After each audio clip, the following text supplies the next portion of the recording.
Have you subscribed to my channel yet? Subscribe, it's important to me. It was a regular Thursday evening, but what happened next was anything but ordinary. My wife, Alice, and I were preparing dinner together in the kitchen, just like we always did.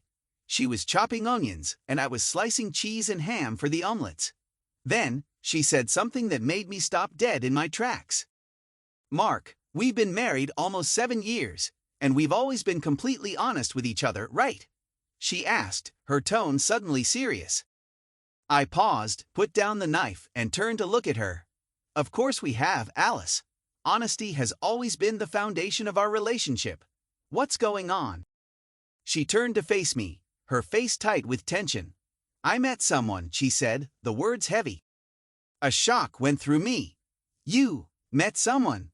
My voice trembled a little. "What do you mean?" "He's a guy from work. He's really nice, Mark," she continued, her eyes filling with guilt. "We've been having lunch together." I felt a knot form in my stomach. "Lunch?" I repeated. "Is there more to it? Do you like him?" Alice hesitated before nodding slowly. "I do." My appetite vanished, replaced by a sick feeling of dread. I set the knife down and leaned on the counter, trying to stay calm. "How far has it gone between you two?" My voice was tight with anxiety. "We've only had lunch. And, dinner once," she admitted, her gaze dropping to the floor. "And?" I pressed. "Alice, I need to know everything." She looked at me, her eyes wide with panic. "We kissed.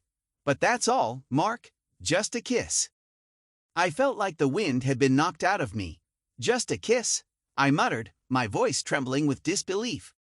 She nodded again. "Yes, just one kiss." "Is that all?" I asked, feeling the knot in my chest tighten. "Have things gone further than just a kiss?" Alice's face flushed with guilt as she shook her head. "Not yet." I let out a breath I didn't even realize I was holding, but the relief didn't last long. "So, you're considering it?" I asked, my voice growing firmer. She took a deep breath and nodded again. "Yes. He asked me to go away with him for a weekend, to Las Vegas." The words hit me like a ton of bricks. "Las Vegas," I repeated in disbelief. "Are you actually planning to go?" She nodded, her voice barely a whisper. "Yes." I dropped the knife I was holding, the clatter breaking the tense silence. "Jesus, Alice." I could barely believe what I was hearing. "You were going to sneak off with him for the weekend." "No," she said quickly. "I wasn't going to sneak away, Mark. That's why I'm telling you now. We've always been honest with each other, and I didn't want to lie. I had to tell you before I left." "When are you leaving?" I asked, dreading the answer. "Tomorrow morning," she whispered. I felt a bitter laugh rise in my throat. "You waited until the last possible moment to tell me, huh? How considerate of you." "I didn't want to hurt you," she said, her voice trembling. "I needed to be sure before I said anything." "You didn't want to hurt me," I repeated, my anger bubbling up. "But you're still going through with this." She stared at me, her eyes filled with tears. "I have to figure out what this means for me, Mark." I shook my head in disbelief. "What it means for you? Alice, we're married. This isn't some casual fling. This is our life." She wiped at her eyes and whispered, "I'm sorry, Mark. I need to know." My stomach churned as I processed her words.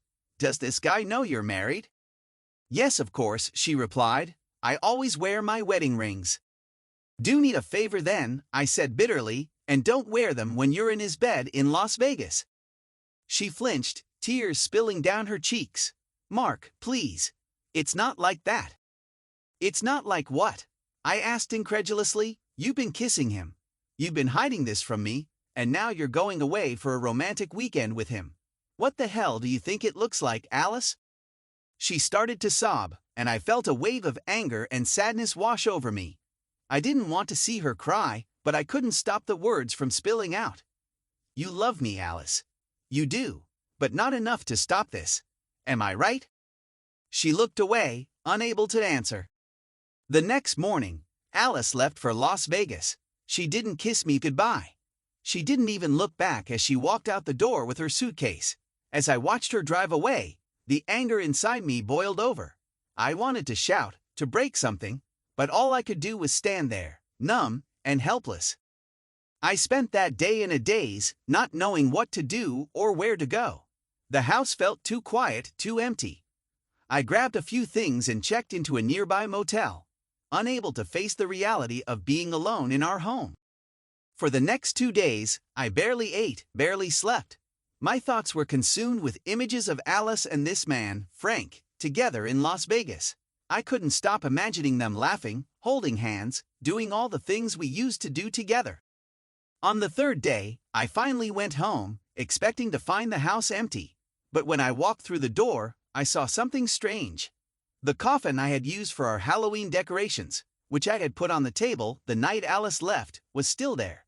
But the nails I had hammered into it were pried loose, and our marriage license, which I had placed inside, was now lying between the pillows on our bed.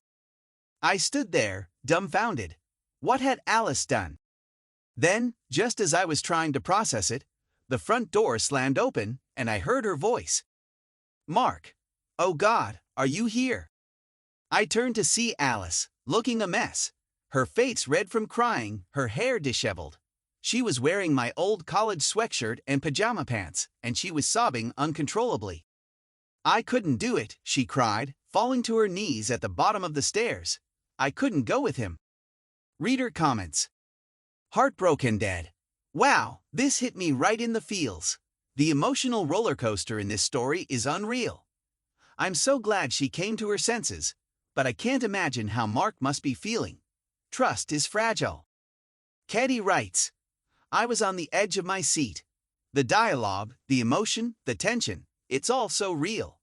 I feel for both of them, but especially for Mark. Can you really rebuild after something like this? Second chances. Sometimes people make mistakes, and sometimes they come back from them. It's not about the betrayal, but what you do after. I hope Mark and Alice can find peace, together or apart. Divorce now, there's no way I could take someone back after this. Once the trust is gone, it's gone. Mark needs to look out for himself. What do you think Mark should do? Should he forgive Alice and try to rebuild, or is it time to move on? Let us know your thoughts in the comments below.